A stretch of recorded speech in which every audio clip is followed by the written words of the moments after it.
Auzubillahi minash-shaytanir-rajim. Bismillahir-rahmanir-rahim. Alhamdulillahi rabbil alamin. Allahumma salli ala Muhammadan wa ala Muhammadan sallallahu alayhi wa sallam taslim.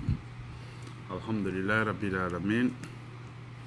Je ne saurais commencer ce prêche sans remercier Allah subhanahu wa ta'ala de nous avoir tous bénis avec cette belle journée de mardi.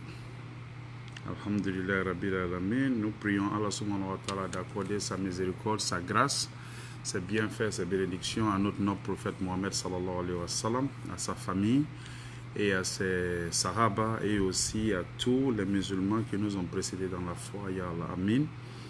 Nous prions Allah subhanahu wa ta'ala de nous accorder une très bonne fin, nous qui sommes encore musulmans et qui sommes encore en vie, de nous accorder une très bonne fin, cette fin-là, avec pour dernière parole, Ya Allah, la kalmatu shahada, cette fin qui est réservée aux vertueux, Ya Allah, Amin. Alhamdulillah Rabbil Alamin. Aujourd'hui, je voudrais parler des envieux et je voudrais parler aussi des jaloux. La question que j'ai posée, c'est de savoir si les envieux et les jaloux sont conscients que ce monde-là va finir pour eux un jour. Est-ce qu'ils sont conscients de cela? La jalousie, c'est rien d'autre. Le jaloux, naturellement, il est fâché, il est fâché, il a mal simplement parce que son prochain a quelque chose qu'il n'a pas. Et à partir de ce moment, il commence à prier Allah subhanahu wa ta'ala pour la chute de cette personne. Il commence à prier Allah subhanahu wa ta'ala pour le déclin de cette personne. Il commence à prier Allah subhanahu wa ta'ala pour que cette personne ne connaisse pas le bonheur. Alors, ce que les gens ne savent pas, c'est que le bonheur tout entier n'incombe qu'à Allah subhanahu wa ta'ala. Allah ne nous donne, c'est à Allah qu'appartient tout ce qui est sur la terre, ce qui est dans les cieux et ce qui est entre les deux. Tout ce qui appartient à Allah, ça plaît à Allah de donner aux gens comme de le restreindre aux gens. Si Allah veut te faire du bien, il te fait du bien. S'il décide de te restreindre son bien, il le fait. Pourquoi? Parce que il ne rend compte à personne.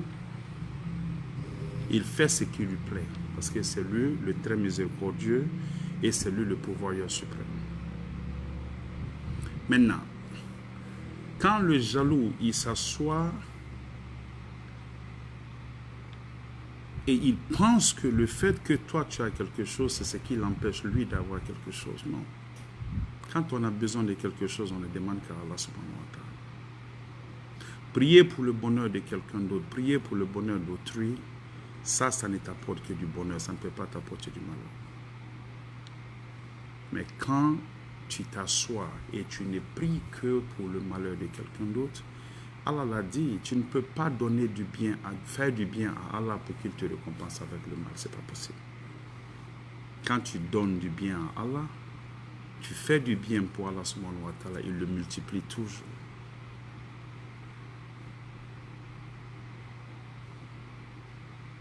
Et si tu décides d'aller contre ce que Allah a décrété, là tu n'as plus affaire à ton frère de qui tu es jaloux. Là tu as affaire à Allah subhanahu wa ta'ala parce qu'en ce moment, tout ce que tu fais, c'est de questionner la décision d'Allah. Et Allah n'est pas l'égal de qui que ce soit.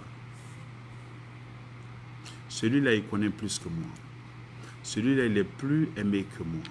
Celui-là, il est plus célèbre que moi. Celui-là, il a plus d'argent que moi. Celui-là, il est plus élégant que moi.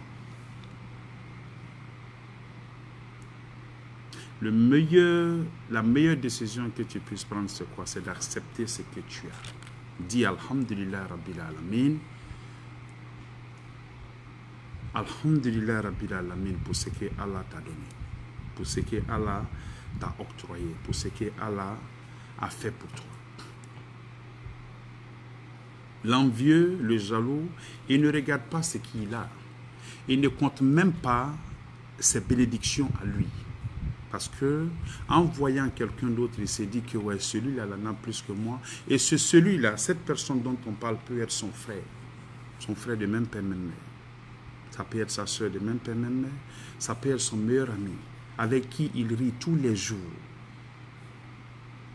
Mais chaque fois qu'il le voit, son cœur est malade, son cœur a mal. On voit cette histoire-là dans la sourate 12, qui est la sourate Yusuf. Yusuf, alayhi salatu wassalam, et ses frères. Et pour quelqu'un qui lit le Coran, qui connaît cette histoire, tu comprendras tout de suite que la jalousie ne peut te mener qu'à la perdition. Apprenons à être contents pour les gens, pour ce qu'ils ont. Apprenons à être heureux pour les gens, pour ce qu'ils ont. Quand ton moment arrive, quoi que ce soit, quel que soit le temps, ça va, tu vas l'avoir.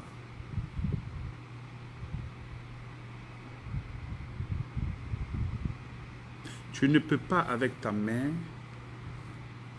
arrêter le soleil de briller pour qui que ce soit.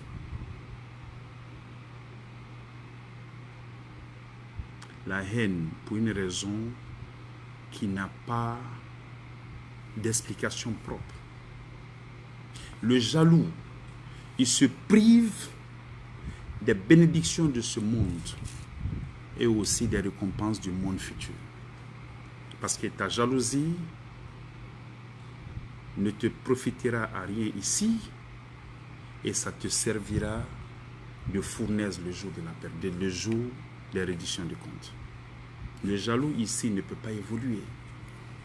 Au lieu de se concentrer pour adorer Allah, pour que Allah lui fasse miséricorde, il se concentre dans des mauvaises prières pour que celui qui n'aime pas avec ses richesses puisse périr ou bien puisse, comment dirais-je, connaître le déclin. Donc toi, tu n'as rien. Tu n'auras rien parce que tu ne veux pas du bonheur de quelqu'un d'autre. Donc ça fait que tu es déjà en mal avec Allah dans ce monde. Et quelqu'un qui est en mal avec Allah dans ce monde, quelle part lui va avoir dans l'au-delà? Si simplement les gens pouvaient comprendre. Tu es en mal avec Allah parce que ton ami il est béni avec quelque chose de bon, ou bien ton frère, ou bien ta soeur. Tu es en train de défier Allah, tu es en train de contredire ce que Allah a décrété. Tu es en train comment dirais-je, de dire à Allah que sa décision n'était pas bonne. Qui toi tu es? Déjà ici, tu attires le courroux d'Allah sur toi en n'acceptant pas sa décision. Maintenant, à quoi toi tu t'attends le jour de la résurrection? À quoi? Tu ne peux pas défier Allah ici et puis aller espérer, comment dirais-je, la miséricorde d'Allah le jour de la résurrection. Ça ne va pas se passer. Ça ne va pas se passer. La jalousie, c'est ce qui a fait que aujourd'hui Shaitan est où il est. Quand il s'est dit que lui ne peut pas, il ne peut pas se prosterner devant qui? Devant Adam, alayhi salatu wassalam, notre Père. Pourquoi? Parce que celui-là, il a été fait de boue, de la terre, pendant que lui, il a été fait de feu. Il pensait qu'il était plus supérieur à celui-là. Lui, en tant que le bien-aimé d'Allah à l'époque, pour voir que Allah est en train de créer quelque chose d'autre que Allah va aimer plus que lui. À qui Allah va donner beaucoup plus de connaissances plus que lui. Pourquoi? Parce que Allah a dit que je sais ce que vous ne savez pas, parce qu'il a demandé à Adam, alayhi salatu wassalam, de dire certaines choses. Il leur a demandé, ils n'ont pas pu dire. Et Adam, quand Allah lui a demandé, comment dirais-je, Adam a répondu, alayhi salatu wassalam. Et Allah leur a dit quoi? Je ne vous ai pas dit que je sais ce que vous ne savez pas. Donc déjà, que cette tête-là a été créée avec l'amour d'Allah subhanahu wa ta'ala, il n'a pas supporté. Aujourd'hui, il est où? Et il a dit que lui, il est perdu. Il a accepté qu'il est perdu. Mais il dit qu'il ne va pas se perdre seul. Il ne va pas être perdu seul. il va partir dans la fournaise avec les gens que Allah a créés, sauf ceux qui ont été guidés par Allah, sauf ceux qui ont été, comment dirais-je, protégés par Allah subhanahu wa ta'ala. Que nous soyons de ceux qui ont été protégés. Parce que Shaitan va partir en enfer avec beaucoup d'entre nous. Que nous ne soyons pas, que nous ne fassions pas partie de ce groupe-là, Inch'Allah. Et Shaitan, les gens, ils regardent, les gens pensent que dans les cartoons, dans les dessins animés, c'est celui-là qui a les cornes, qui a une queue, qui a un visage vraiment, comment dirais-je, horrible. C'est celui-là que les gens considèrent comme Shaitan. Shaitan peut ressembler à quelqu'un comme moi, Shaitan peut ressembler à quelqu'un comme vous. Shaitan n'a pas de visage. Il peut avoir le plus beau des visages, il peut être la plus belle des personnes avec le cœur le plus méchant et le plus noir des êtres humains. Maintenant, comment est-ce qu'on le reconnaît? Et parmi nous, il y a beaucoup de personnes qui sont comme ça. Mais comment est-ce que tu peux arrêter d'être envieux? Comment tu peux arrêter d'être jaloux? C'est d'avoir l'humilité, c'est d'accepter la décision d'Allah. Accepter que ce que ton prochain a, ce que ton frère a, ce que ta soeur a, ça n'émane pas de lui, ça vient d'Allah. Il n'a pas ça parce qu'il est le plus intelligent. Il n'a pas ça parce que Allah l'aime plus que toi. Il a ça parce que Allah a voulu qu'il ait ça. Ça ne veut pas dire que parce qu'il a ça, ça ne veut pas dire qu'il est plus croyant que toi. Allah a donné sa richesse à des gens. Il a donné sa richesse à des gens qui ne prient pas. Qui disent carrément au monde entier que Dieu n'existe pas. Il y a beaucoup de milliardaires qui sont là, qui te disent que Dieu n'existe pas. Maintenant, toi qui pries régulièrement par manque d'humilité et de patience et de sabr, toi tu as un comportement plus dérisoire que celui qui ne prie pas, qui est milliardaire. Ah, ça c'est la plus grande perte. Qu'on soit ici en tant que musulman, qu'on ne bénéficie pas de la vie d'ici, qu'on se prive de toutes les bonnes choses d'ici, parce que le bon musulman, ce n'est pas ce monde d'ici. Le bon musulman, c'est le monde de demain.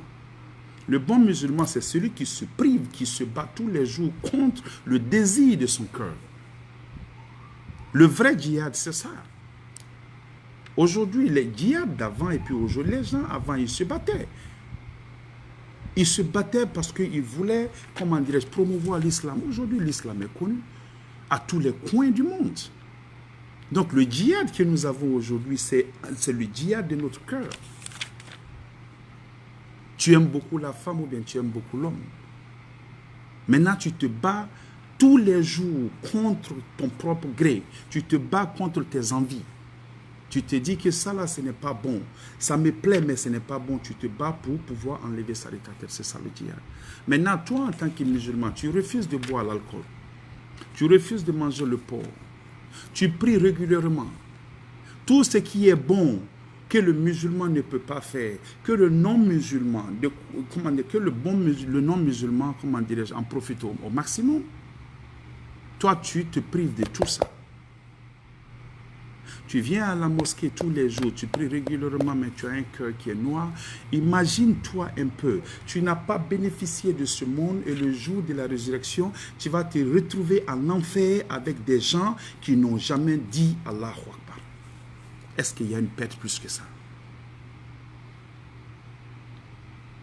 Ça, c'est la question. Maintenant, le problème, c'est qu'on a comme l'impression qu'on trompe quelqu'un. Non, tu ne me trompes pas, je ne te trompe pas. Je me trompe moi-même et tu te trompes toi-même parce que personne ne peut tromper Allah subhanahu wa ta'ala. Sois content pour ce que ton ami a. Sois content pour ce que ton frère a. Sois content pour ce que la personne est devenue. Sois content pour les gens. Fais des prières pour que ces gens, ce qu'ils ont pour que ça prospère. Quand ton moment va arriver, tu vas avoir pour toi.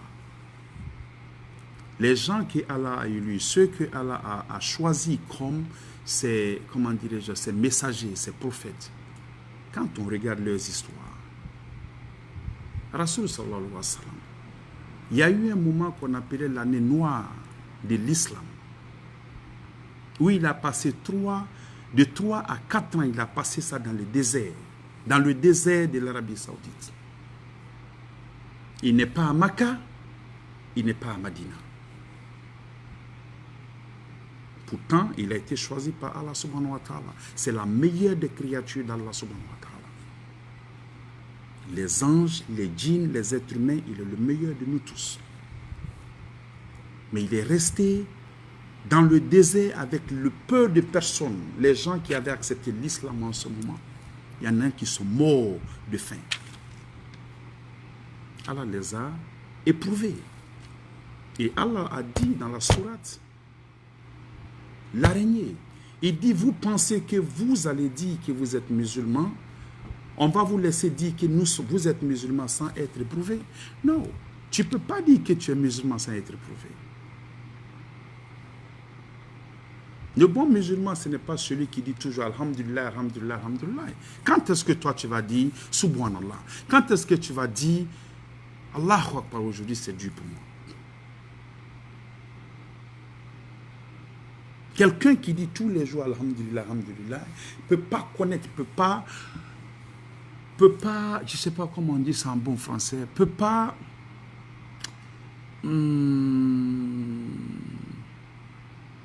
apprécier Allah comme il se doit.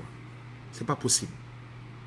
De ta naissance jusqu'à ta mort, toi, tous les jours, c'est toi qui dis Alhamdulillah. Allah ne l'a jamais fait pour quelqu'un. Tu ne peux pas apprécier Allah subhanahu wa ta'ala. Souvent, Allah te donne de l'argent, c'est pour t'éprouver, pour voir quel genre de personne tu es. Souvent, il met la galère sur toi pour t'éprouver, pour voir jusqu'où tu peux être patient, jusqu'où tu peux endurer. Il peut faire de ton meilleur ami quelqu'un de très très riche pour voir si tu peux supporter. Et souvent, on a des amis. Les gars, automatiquement, le gars devient riche. Il devient riche. Bien sûr que quand les gens deviennent riches, à cause du travail qu'ils font, les fréquentations changent. C'est chez nous, tu entends, quelqu'un dit, oh, celui-là et moi, on a galéré ensemble. Maintenant, il est riche, il ne m'appelle même pas. Vous n'avez plus les mêmes habitudes. C'est souvent indépendamment de sa, comment dirais-je, de sa volonté. Il a des rencontres qu'il doit faire, il a des amis qu'il doit rencontrer. Ceux-là sont peut-être pas ses amis, mais ils sont là à cause des circonstances. Ceux-là, il dit, il les voit beaucoup plus, il parle beaucoup plus avec eux. Toi, de ton côté, tu dois être patient. Ça ne veut pas dire qu'il t'a oublié, mais c'est parce que vous n'avez plus les mêmes emplois du temps. Prie pour lui. Mais ne te mets pas là à chanter pour dire que ouais, aujourd'hui il est devenu quelqu'un, il ne m'appelle même plus, il n'a plus le temps pour moi. Non. Quand les choses commencent à marcher pour toi, les responsabilités changent, les habitudes changent. Tu restes toujours la même personne, mais ton emploi du temps est beaucoup plus chargé. Donc en ce moment, c'est celui qui est resté derrière qui doit exercer un peu plus de patience. Mais celui qui évolue un tout petit peu, son ami, parce qu'il a appelé une fois, deux fois, il ne répond pas, c'est fini. Il est devenu un grand monsieur, il n'a plus le temps pour moi. Maintenant, le cœur commence à tomber malade. Pour une raison que toi-même tu ignores. Alaykoum salam. Tu te poses la question de savoir pourquoi je suis dans cette situation. Tu ne sais pas. Parce que tu es envieux, parce que tu es jaloux. Tu commences à nourrir, comment dirais-je, cette jalousie-là pour ton ami. Pourtant, ça trouve que ce n'est pas ce qu'il pense de toi. Ça trouve que celui-là, il pense du bien de toi, mais souvent il est très très occupé. Le jaloux ne peut pas réussir. L'envieux ne peut pas réussir dans ce monde, il ne va pas réussir dans le monde de demain. Ce n'est pas possible. Donc que ceux qui ont ne serait-ce qu'un grain de jalousie dans leur cœur pour qui que ce soit, que ces gens-là essaient de prier tous les jours pour que Allah puisse les purifier de cela. On a vu ce qui s'est passé avec Sayyidina Yusuf avec ses frères. Ils ne pouvaient pas le supporter. Pourquoi? Parce que pour eux, leur papa aimait Youssouf plus qu'eux. Mais les conditions n'étaient pas les mêmes. La mère de Youssouf, est restée combien d'années? Peut-être 11 à 12 ans, elle n'a pas eu d'enfant.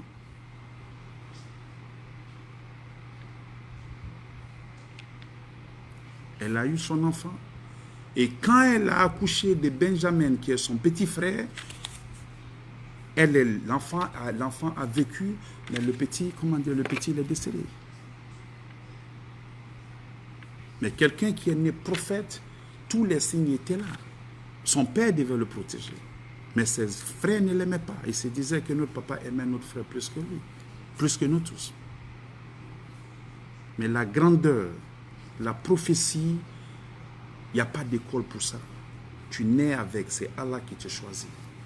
Maintenant, ceux qui sont à côté, qui sont tes frères, quand eux, ils pensent que, ils se posent la question, pourquoi toi, pourquoi pas eux, ils n'ont plus affaire à toi, mais ils ont affaire à Allah subhanahu wa ta'ala. Parce que cette question, c'est seulement Allah qui peut la répondre, personne d'autre. Maintenant, tu veux te comparer à Allah, tu veux maintenant confronter Allah subhanahu wa ta'ala pour ses décisions. Dieu, moi, je ne pense pas que ça, c'est une bonne idée. Donc, que les gens comprennent,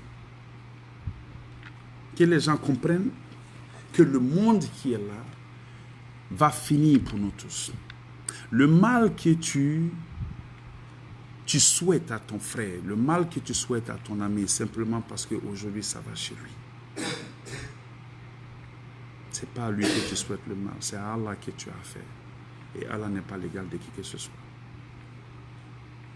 Le jaloux ne peut pas réussir ici. Ce n'est pas possible. Il ne va pas réussir ici. Il ne va pas réussir dans l'au-delà. Ça, c'est la question qu'on se pose. Est-ce que le jaloux est convaincu? Est-ce qu'il est certain que ce monde-là va s'arrêter ici? Alaykoum salam. Est-ce qu'il est certain que le monde-là va finir? Wallah, si tu es convaincu que le monde-là va finir, tu vas t'arranger pour faire la paix avec toi-même. Tu vas t'arranger pour faire la paix avec les gens qui sont autour de toi. Parce que la mort, quand ça arrive, ça te prend. Ça ne pose pas de questions, ça ne retarde même pas une seule seconde. Et la mort est proche de nous plus que nous pouvons l'imaginer. Ça va venir, c'est une question de temps. Ça va venir, c'est une question de temps. C'est le jaloux qui souhaite la destruction de son ami. Il est fâché parce que Allah a béni l'autre avec quelque chose qu'il n'a pas.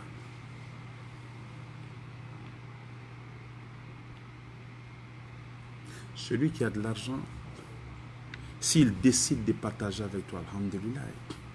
S'il décide de ne pas le partager avec toi, c'est son argent à lui. Il n'est pas obligé de le faire. C'est seulement, comme Rasoul sallallahu alayhi wa sallam a dit, il dit l'argent c'est bon, mais c'est meilleur quand ça se trouve dans la bonne main. Il y en a qui en ont qui partagent, il y en a qui en ont qui ne partagent pas. Ton frère il est milliardaire, s'il décide de partager avec toi, alhamdulillah, tu as ce droit-là sur lui. Ça c'est un droit, c'est une responsabilité. Qu'il veuille ou pas, ce qu'Allah lui a donné, il doit partager avec toi. Mais s'il décide de ne pas le partager avec toi, ça c'est pas entre toi et lui, ça c'est entre toi et Allah subhanahu wa ta'ala.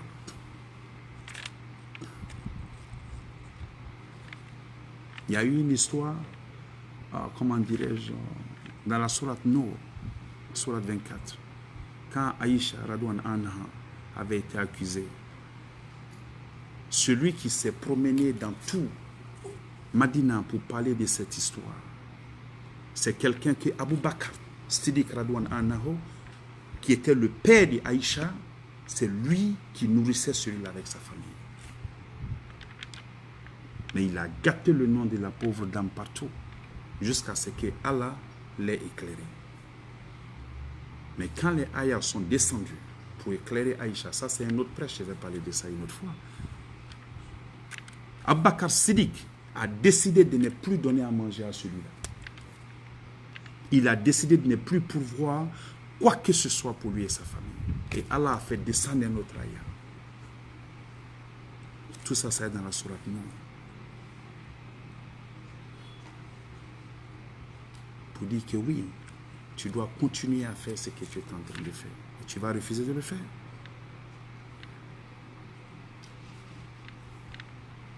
Donc, pour dire que tu as beau te fâcher, les responsabilités sont tes responsabilités.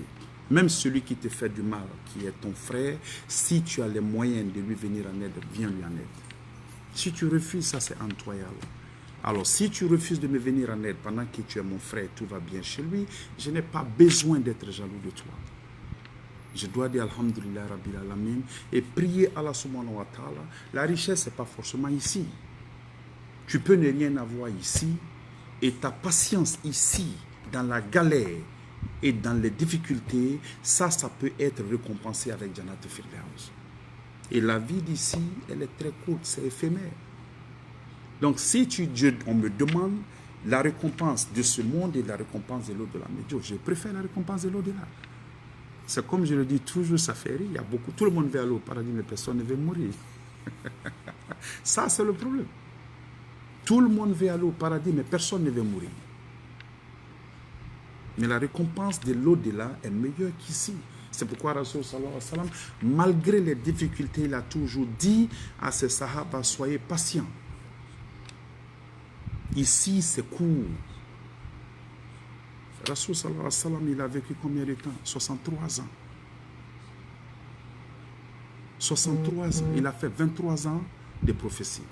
23 ans de prophétie. Ça a été la galère. Mais Allah lui a dit quoi dans Surat Al-Kawthar? Il dit que je t'ai fait don de Al-Kawthar. Il n'y a rien de plus meilleur, il n'y a rien de plus bon que Al-Kawthar. Dans la galère d'ici, il a été patient. Il a accepté de vivre humblement. Pendant qu'il avait le choix de vivre comme un king, comme un roi. Un roi et un prophète comme Sayyidina Suleiman alayhi salatu wassalam. Mais il a décidé de vivre humblement. Oui, il dormait. Ce qu'il mangeait, il pouvait rester des jours et des jours, il n'y avait pas à manger. Pourtant, lui, c'est l'élu d'Allah. Mais il a toujours prié pour le bonheur de tout le monde. Quand on lui a demandé de maudire quelqu'un, il a dit non. Il dit que j'ai été envoyé comme grâce, comme miséricorde au monde entier, pas seulement aux musulmans, au monde entier. Donc, dans son cœur, il n'a jamais pensé de mal, comment dirais-je, de qui que ce soit. Même ceux qui l'ont blessé, il leur a pardonné. Il était à Taïf. Quand il a quitté Makkah, il est parti à Taïf pour trouver refuge. Il voulait prêcher là-bas. Ils l'ont lapidé. Ils l'ont lapidé, ils l'ont blessé. Allah était fâché.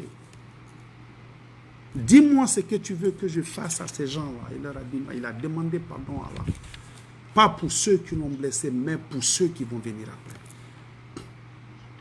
Aujourd'hui, Taïf, il y a beaucoup de oulémas dans le monde entier qui viennent de là-bas. Le problème, c'est ça. Souvent, tu pardonnes, souvent, tu es patient, pas parce que tu veux, mais parce que c'est ce qui doit se faire. Donc, ceux qui sont jaloux, ceux qui sont envieux, la solution, ce n'est pas ça. Wallahi, billahi, tallahi, le jaloux ne va pas avoir une bonne part ici, il ne va pas avoir une bonne part dans l'au-delà. Parce que pour avoir une bonne part dans l'au-delà, il faut que tu sois occupé ici à faire du bien. Il faut que tu sois occupé ici à accepter les conditions d'Allah, à accepter les décisions d'Allah et puis te soumettre à 100% à ce que Allah a décrété. Mais le jaloux, c'est quelqu'un qui va à l'encontre de ce que Allah a décrété. Comment lui va avoir la vie éternelle? Mais si tu te concentres ici, sur la vie d'ici, tu fais du bien, tu fais tout ce qui a été recommandé, tu demandes pardon à Allah, malgré les difficultés que tu traverses, tu demandes pardon à Allah de te donner beaucoup plus de sabr. Wallahi billahi tallahi, un jour il va te récompenser. Alaykoum salam wa barakatuh. Alors qu'Allah nous donne une très bonne compréhension et qu'il purifie notre cœur, de toute envie et de toute jalousie. Yeah, you can call the prayer. Yeah. Qu'il purifie notre cœur de toute envie et de toute jalousie.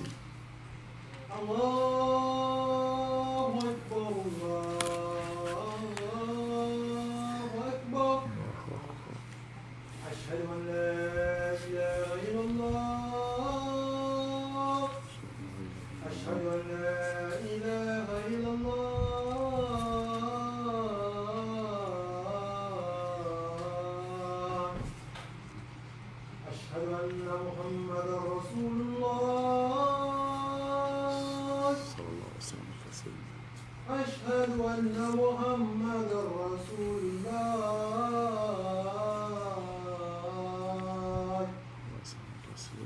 حي على الصلاة حي على الصلاة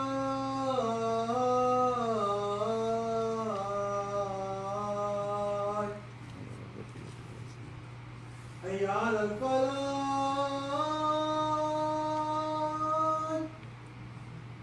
حي على الفلاح